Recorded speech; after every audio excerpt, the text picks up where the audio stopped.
Hello friends, দেব coaching সেন্টারে সবাইকে স্বাগত। আজ নবম শ্রেণীর ইতিহাস ও পরিবেশ ইতিহাস বই থেকে ডক্টর প্রণব চট্টোপাধ্যায় ও রণজিৎ কুমার মণ্ডলের লেখা ষষ্ঠ অধ্যায় দ্বিতীয় বিশ্বযুদ্ধ ও তারপর অনুশীলনীর পার্ট 3 প্রশ্নোত্তর নিয়ে আলোচনা করব। যার মান 4। দেখো 7-8টি বাক্যে উত্তর দাও। তোমরা এই প্রশ্নগুলো দেখে নাও, এর উত্তরগুলো পরে করা আছে। আজকে প্রথম প্রশ্ন দেখো, দ্বিতীয় বিশ্বযুদ্ধের প্রাক্কালে কীভাবে গণতন্ত্রের বিপর্যয় ঘটেছিল। এর উত্তর লিখবে, দ্বিতীয় বিশ্বযুদ্ধের প্রাক্কালে গণতন্ত্রের বিপর্যয় ছিল মূলত বিভিন্ন কারণের সম্মিলিত ফল, যার মধ্যে জার্মানি জাতীয়তাবাদী এবং সাম্রাজ্যবাদী নীতি, ইতালির ফ্যাসিবাদ এবং জাপানের সাম্রাজ্যবাদ বিশেষভাবে উল্লেখযোগ্য। এই কারণগুলি ইউরোপ এবং এশিয়ার বিভিন্ন দেশে গণতন্ত্রের পতন ঘটায় এবং যুদ্ধের দিকে ঠেলে দেয়। এই বিপর্যয়ের কিছু প্রধান দিক নিচে আলোচনা করা হলো। 1 নম্বর লিখবে, জার্মানির হিটলারের উত্থান। প্রথম বিশ্বযুদ্ধের পর জার্মানির ভার্সাই চুক্তি এর শর্তাবলী এবং অর্থনৈতিক সংকট হিটলারের নাৎসি দলের ক্ষমতা দখলের পথ প্রশস্ত করে।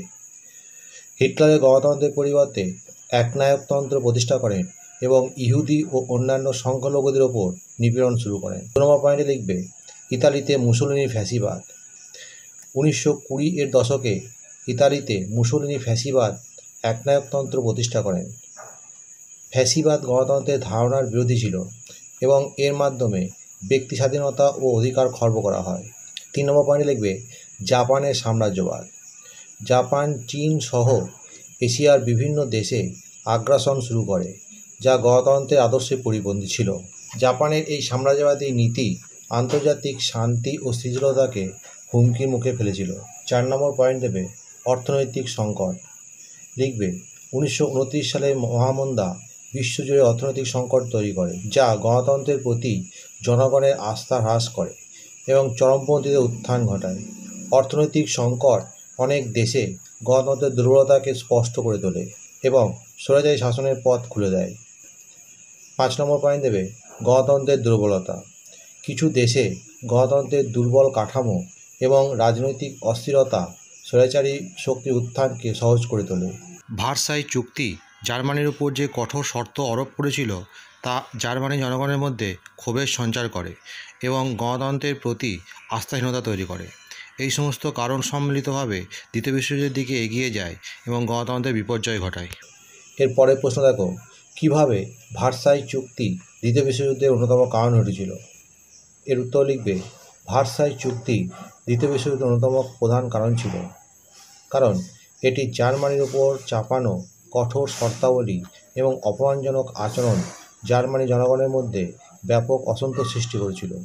এই অসন্তোষ জাতীয়তাবাদী আবেগকে উস্কে দিয়েছে এবং হিটলারের নাৎসি পার্টির উত্থানে সহায়ক হয়েছিল। ভার্সাই চুক্তি জার্মানির উপর চাপানো কঠোর শর্তাবলী ছিল যা জার্মানির অর্থনীতি ও জনগণের জন্য খুবই ক্ষতিকর ছিল। এর মধ্যে ছিল ভূখণ্ড হারানো। জার্মানি তার কিছু গুরুত্বপূর্ণ এলাকা মিত্রশক্তির কাছে হারায়। সামরিক সীমাবদ্ধতা। জার্মানি সামরিক বাহিনীকে দুর্বল করে দেওয়া হয়, যা তাদের আত্মরক্ষার ক্ষমতা কমিয়ে দেয়। ক্ষতিপূরণ। জার্মানিকে যুদ্ধের ক্ষতিপূরণ বাবদ বিপুল পরিমাণ অর্থ দিতে বাধ্য করা হয়। সম্মানহানি। জার্মানিকে যুদ্ধের জন্য সম্পূর্ণভাবে দায়ী করা হয় এবং তাদের আন্তর্জাতিক মঞ্চে অপমানিত করা হয়। এই সমস্ত শর্ত জার্মানি জনগণের মধ্যে ব্যাপক ক্ষোভ ও হতাশার জন্ম দেয়। তারা এই চুক্তিকে অন্যায্য ও অপমানজনক মনে করত। এই পরিস্থিতিতে হিটলার এবং তার নাৎসি পার্টি জার্মানি জনগণের এই ক্ষোভকে কাজে লাগিয়ে জনপ্রিয়তা অর্জন করে। তারা জার্মানির হারানো গৌরব ফিরিয়ে আনার এবং দেশের সম্মান পুনরুদ্ধারের প্রতিশ্রুতি দেয়। নাৎসিরা জার্মানি জনগণের মধ্যে জাতীয়তাবাদী আবেগ এবং প্রতিশোধের আকাঙ্ক্ষা উস্কে দেয়। তারা জার্মানি জনগণের মধ্যে এই ধারণা তৈরি করে যে ভার্সাই চুক্তি জার্মানির উন্নতির পথে প্রধান বাধা এবং এর থেকে মুক্তি পেতেই হবে।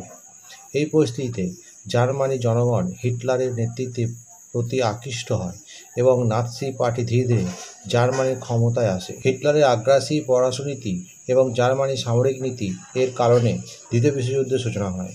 সংক্ষেপে, ভার্সাই চুক্তির কঠোর শর্তাবলী এবং জার্মানি জনগণের মধ্যে এর প্রতিক্রিয়া দ্বিতীয় বিশ্বযুদ্ধের অন্যতম প্রধান কারণ ছিল। বন্ধুরা এখানেই শেষ করছি। পরবর্তী ভিডিওতে আবার দেখা হবে। ভিডিওটি ভালো লাগলে অবশ্যই লাইক, কমেন্ট, শেয়ার করবে।